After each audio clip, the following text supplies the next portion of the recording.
The first fangs of betrayal.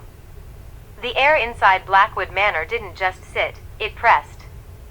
It was thick, laden with the metallic tang of oxidized copper and the cloying, sweet rot of long-dead upholstery.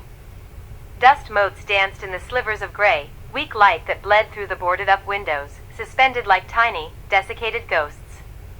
Rachel moved with a kinetic, jerky energy, her boots crunching over shards of Victorian porcelain and splintered mahogany. She held her phone up, the flashlight beam cutting a frantic, jittery path across peeling wallpaper that hung in strips like flayed skin.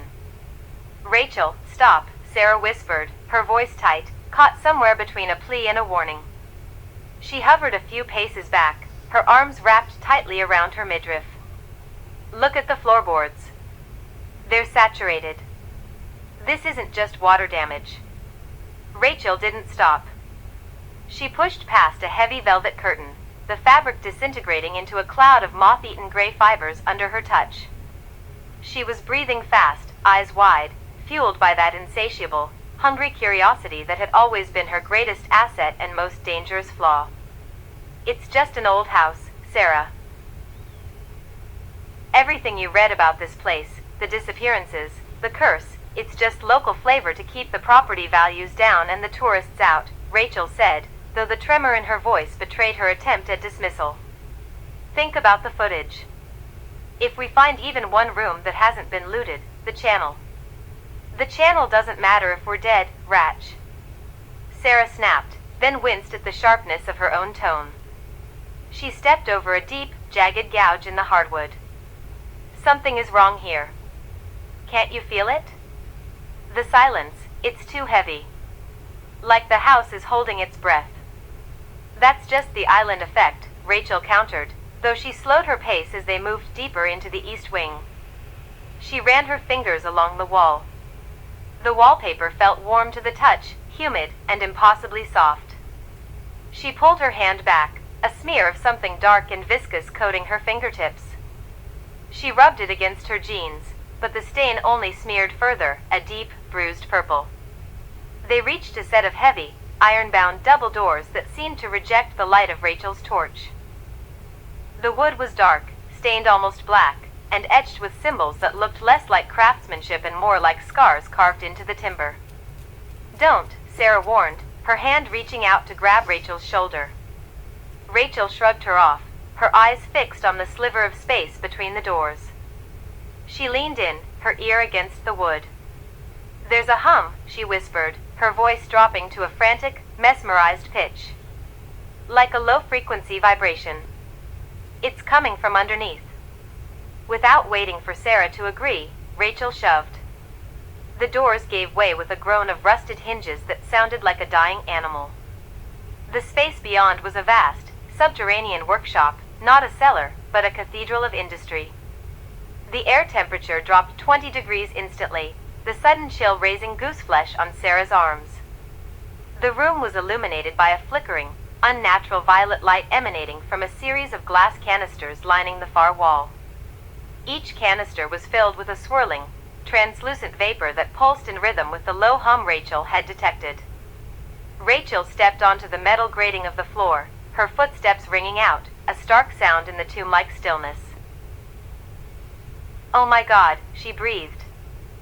Sarah followed, unable to look away, her pragmatism shattering as she took in the scene. The center of the room was dominated by a butcher's slab made of cold, black stone, crisscrossed with channels meant for drainage. It was wet, slick with a fresh, viscous liquid that glinted under the harsh light. Strewn across a workbench were instruments that defied logical categorization, scalpels with obsidian blades, silver chains etched with weeping eyes, and leather-bound journals held shut by heavy iron padlocks. "Look at this," Rachel said, her voice trembling. She picked up a sketch from the table. It was a diagram, a human anatomy chart, but distorted. Muscles were mapped out in ways that suggested expansion, veins drawn as conduits for something other than blood.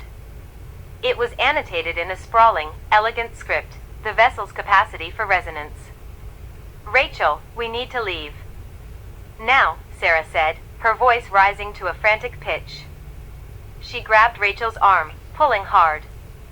"This isn't a haunt. This is a slaughterhouse. Wait, Rachel said, her eyes tracking something near the far shadow-drenched corner of the room. She pointed her flashlight into the gloom. The beam hit a pile of discarded clothes, a hoodie, a pair of sneakers, a school varsity jacket. They were neatly folded, pristine, sitting on top of a heap of bones that had been bleached white, polished until they gleamed. The hum in the room spiked. It turned from a vibration into a sound, a wet, clicking noise, like teeth chattering in a throat full of sand. Sarah's breath hitched. She looked up. High above, nestled in the shadows of the rafters, something shifted. It wasn't a rat, and it wasn't a draft. It was a silhouette, lanky and distorted, shifting with a grace that felt wrong for its size. Rachel, Sarah whispered, her blood turning to ice. We are not alone. I see it, Rachel replied, her bravado finally fracturing. She stepped back, bumping into the black stone slab. Her hand slipped, landing directly in the wet, sticky pool on the table. She looked down, her flashlight reflecting in the fluid. It wasn't just blood. It was shimmering, reflecting the violet light of the canisters, swirling in a pattern that seemed to mimic the stars. It's not for us to see, is it? Sarah said, her heart hammering against her ribs like a trapped bird. As if in answer, the heavy doors behind them slammed shut with the finality of a guillotine. The lock clicked, a heavy, mechanical sound of iron sliding into iron. The violet light in the canisters flared, bathing the room in a strobe-like, blinding intensity. Rachel spun around, her flashlight beam sweeping the room, frantic and searching. Who's there? She shouted, her voice echoing off the stone walls. From the ceiling, a pair of eyes caught the light, pale, amber, and devoid of any human warmth. They didn't blink. They stared, with a predatory patience that suggested the trap had been sprung long before the girls ever stepped foot on the island. We shouldn't have come, Sarah whispered, her eyes darting to the locked door, then back to the shadows that were beginning to detach themselves from the walls. Ratch, run. But Rachel was standing frozen, her hands still pressed into the cold, viscous mess on the slab. Her eyes weren't on the monster in the rafters. They were fixed on the journals, on the diagrams, on the very architecture of their own destruction. She looked at Sarah, and for a fleeting second, the fear in her eyes was eclipsed by something else, a terrible, dawning recognition. We aren't here to find the truth, Sarah, Rachel whispered, the hum rising to a crescendo that rattled their teeth. We're here to be part of it. The shadow in the rafters dropped. It didn't fall, it descended, a blur of motion that defied gravity, landing silently between them and the only exit. As the violet light pulsed, the figure stepped forward into the glow, revealing a man, or the shape of one, his features sharp, his skin waxy, and his presence an absolute, crushing void. The point of no return had been passed. The manor had finally begun to digest its guests. The workshop was a cathedral of viscera. Rachel stood in the center, mesmerized by the array of surgical steel and glass jars filled with suspended, translucent organs.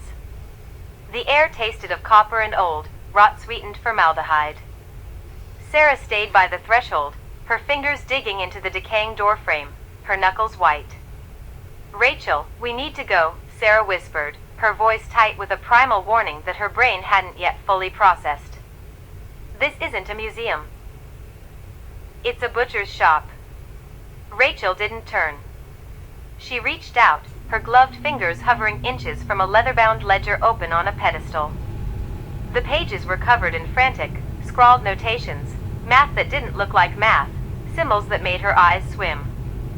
Do you hear that, Sarah? That hum? Sarah froze. The house wasn't silent. There was a low, rhythmic thrumming, like a massive turbine buried beneath the foundation, shaking the floorboards just enough to make the scalp tingle. It's not a house, Sarah said, stepping back into the gloom of the hallway. It's a machine. And we're the fuel. Before Rachel could argue, the light from the overhead fixture, a jagged, rusted iron cage, flickered and died. The darkness didn't just descend, it slammed into them like a physical weight. In the sudden void, the sound of movement reached them.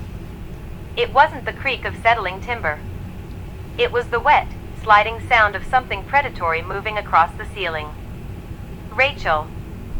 Sarah lunged forward, grabbing her friend's jacket, but the fabric slipped through her fingers. A blur of motion ripped through the blackness. A heavy, calloused hand clamped over Rachel's mouth, stifling her gasp. The air was displaced by the sudden, violent force of a body hitting hers. "Run, Sarah." Rachel managed to choke out before the sound of a struggle erupted, the frantic scuffling of boots against rotting wood, the dull thud of a fist meeting flesh, and a sound that turned Sarah's blood to slush, the tear of fabric and the sharp, wet snap of a breaking collarbone. Sarah stumbled back, her heart hammering against her ribs like a trapped bird. She scrambled away from the workshop, her hands clawing at the walls to guide her. "Rachel. Go."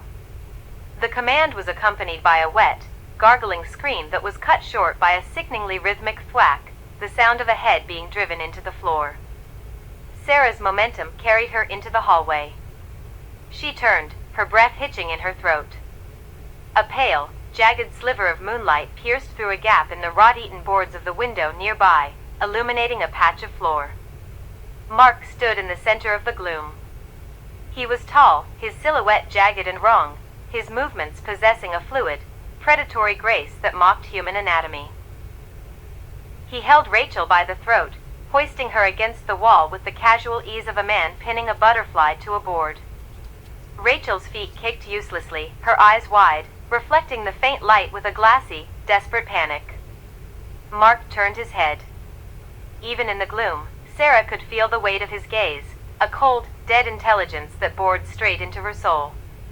He didn't look like a man, he looked like a hunger-wearing skin. He tilted his head, his lips curling back to reveal teeth that were too white, too sharp, and far too long. "One to stay," Mark hissed, his voice sounding like dry leaves skittering over stone. "One to serve." He leaned in, his face disappearing into the hollow of Rachel's neck. Sarah watched, paralyzed by a horror that shattered her ability to think, to scream, or to act. She saw the flash of silver-white fangs as he sank them deep into the soft pulse point beneath Rachel's ear. Rachel didn't scream this time. She arched, her entire frame going rigid, her hands clawing at Mark's shoulders, leaving deep, bloody furrows in the heavy fabric of his coat. Sarah shrieked, a raw, jagged sound that tore at her throat, but the house seemed to swallow the noise. Mark didn't even flinch. He remained fused to Rachel, a parasite drinking its fill, his eyes locked onto Sarah's over Rachel's spasming shoulder. There was no rage in his expression, only a dark, ecstatic satisfaction. The horror hit a crescendo when Rachel's eyes rolled back, the pupils dilating until the irises vanished, replaced by an abyss of pulsing, unnatural black. Sarah felt a surge of nausea so violent it dropped her to her knees. She crawled backward, her heels digging into the floor, her eyes glued to the scene. Mark pulled back, a thin trail of dark, viscous fluid tracing from the corner of his mouth down his chin. He let Rachel drop. She hit the floor like a sack of sand, motionless, her chest hitching in a shallow, stuttering rhythm. Mark stood over her, his eyes fixed on Sarah once more. He took a step toward her, a long, loping stride, but then he stopped, listening to something far off, something Sarah couldn't hear. He tilted his head, a predatory grin widening. "Run, little bird," he whispered. "Run until your heart gives out. The cage is already locked." He vanished into the shadows, a streak of darkness that defied physics, leaving Sarah alone in the suffocating silence of the hall. She stood up, her legs trembling so violently she almost fell again. She looked at Rachel, who was still, silent, and beginning to pale to the color of bone. "Rachel," Sarah whimpered, taking a tentative step forward. But a sound echoed through the manor, a low, discordant bell tolling from somewhere deep in the bowels of the house. It was a signal. The house groaned, the walls shifting, the very floor beneath Sarah's feet tilting as if the structure were rearranging itself. Panic, cold and absolute, bypassed her grief. She She realized with a sickening clarity that she was being herded. The hallway ahead began to elongate, the doors multiplying, the wood grain bleeding into swirling, hypnotic patterns. Sarah turned and ran. She didn't know where she was going, only that the air behind her was growing colder, heavy with the stench of copper and something ancient, something that had been waiting for them to arrive for centuries. She tore through the manor, her footsteps echoing like gunfire in the claustrophobic corridors, every shadow reaching for her, every floorboard threatening to give way. She needed to reach the entrance. She needed to get back to the cliffside. She needed to tell someone, anyone, that they weren't alone on the island. She fumbled for her phone in her pocket, her fingers shaking so hard she dropped it once before snatching it back up. No signal. Come on, she gasped, weaving through a labyrinth of doors that seemed to lead to the same 3 rooms, over and over. She reached a landing, breathless, her lungs burning as if she'd inhaled glass. She stopped, looking down the grand, sweeping staircase. It didn't lead to the front door anymore. It led to a gaping, obsidian void, a maw of darkness that smelled of earth and blood. Sarah backed away, her breath hitching, her mind fracturing. She looked at the phone again. A single bar flickered into existence, then vanished. She tapped a contact, her thumbs clumsy. Help. We're in Blackwood. Help us. She hit send, praying to a god she'd stopped believing in years ago. The phone vibrated in her hand as the message lingered in sending status. Then, a voice drifted up from the darkness of the cellar stairs, a voice that sounded like smooth, polished marble, chilling and familiar. There is no one to answer that, Sarah, the voice of David Thorne echoed, rich with mock sympathy. But thank you. It's always so difficult to find guests who are willing to reach out on their own. The message changed to delivered. Sarah froze. A soft, electronic ping echoed through the massive, cavernous hall. The front door, which she had been straining to reach, groaned. Not from the wind, but from the sound of hinges moving. It didn't open to the island. It opened to reveal a wall of fog, and standing within it, the silhouettes of her friends, their faces illuminated by the eerie glow of the manor's own light. They were walking toward the house, their eyes vacant, drawn by the beacon of her frantic, desperate signal. She had done it. She had lured them into the slaughter. Sarah slumped against the banister, the phone slipping from her numb fingers, clattering down the stairs and into the dark, where it was swallowed by the house. She wasn't just trapped. She was the architect of their demise. The air in the hallway didn't just smell of rot, it tasted of copper and stagnant time. Sarah's lungs burned, each breath a jagged scrape against her windpipe. She scrambled backward, her heels skidding on the warped floorboards until her back slammed into a wall that felt disturbingly like bruised skin.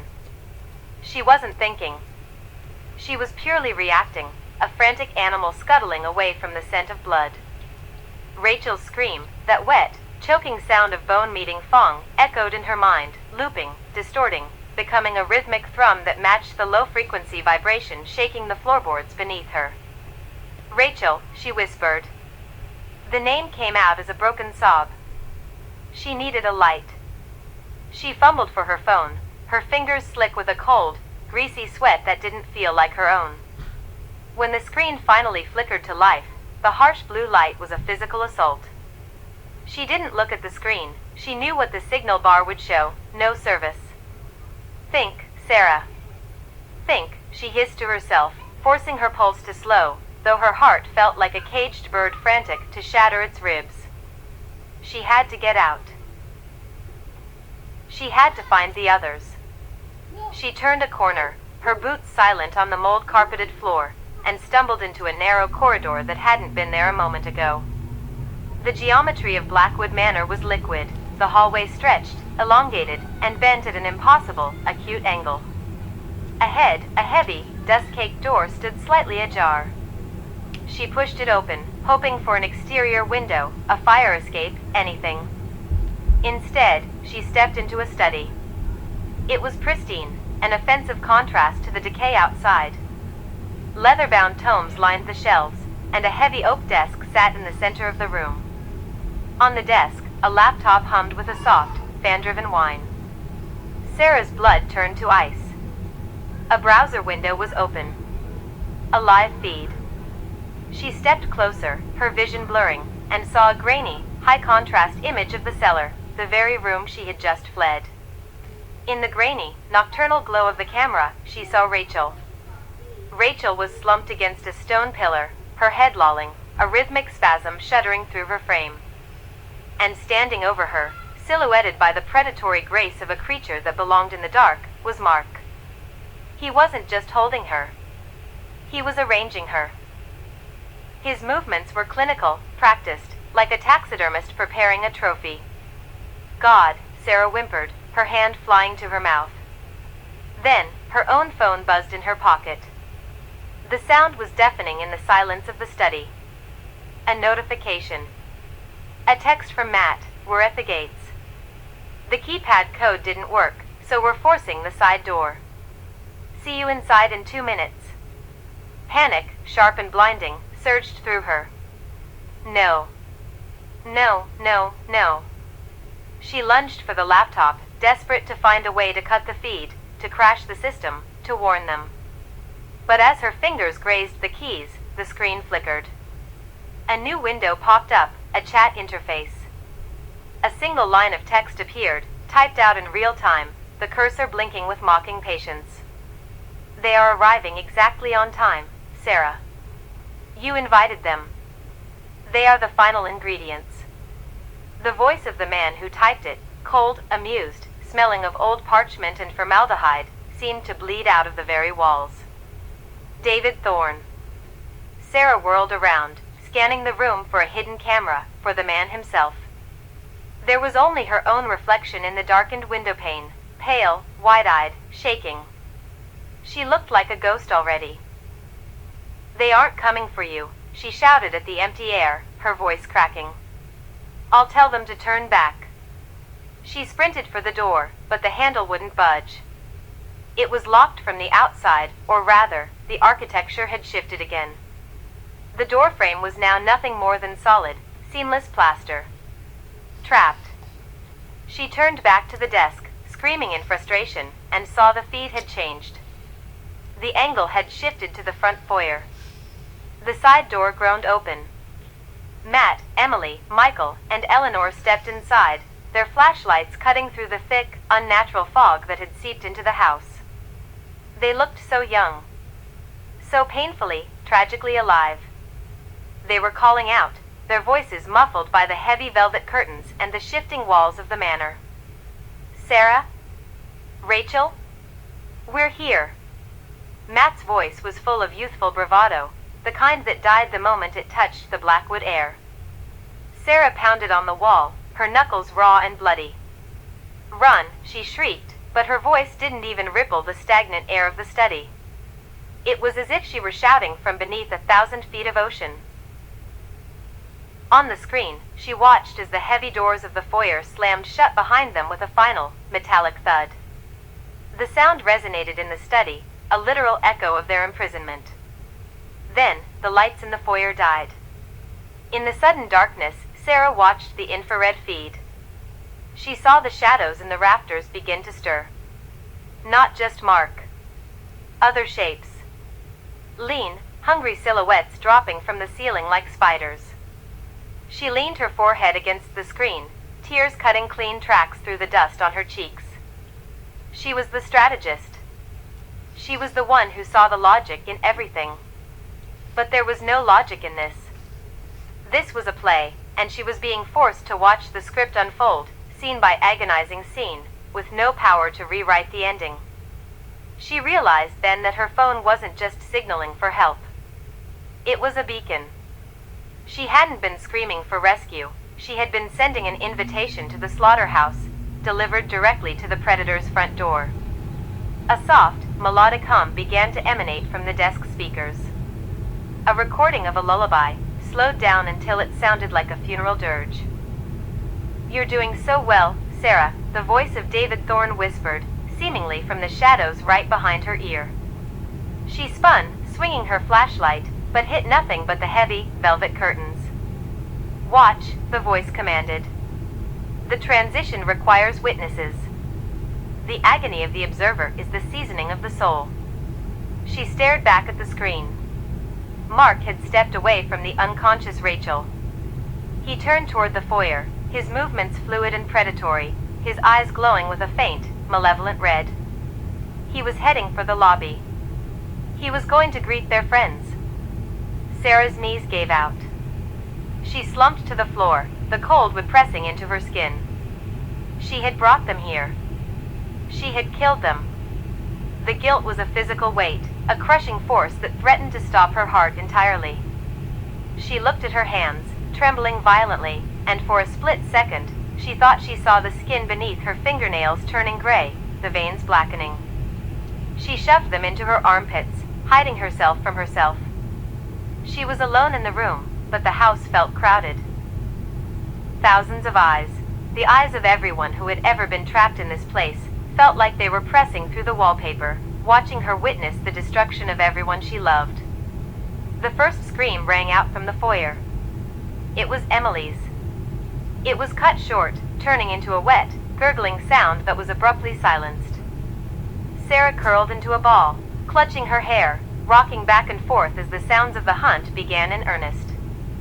The house wasn't just a building, it was an organ, and it was currently digesting its prey. And she, Sarah, the girl who always had a plan, was nothing more than the stomach lining, helpless to stop the process. The screen flickered again. A new icon appeared on the desktop, pulsing with a rhythm that matched the house's thrumming heartbeat. Broadcast live. She stared at the lens, her eyes wide, realizing with a final, soul-shattering horror that the screen wasn't just for her to watch. Someone else was watching her. Thousands of someone else's. The Red Room had found its next lead,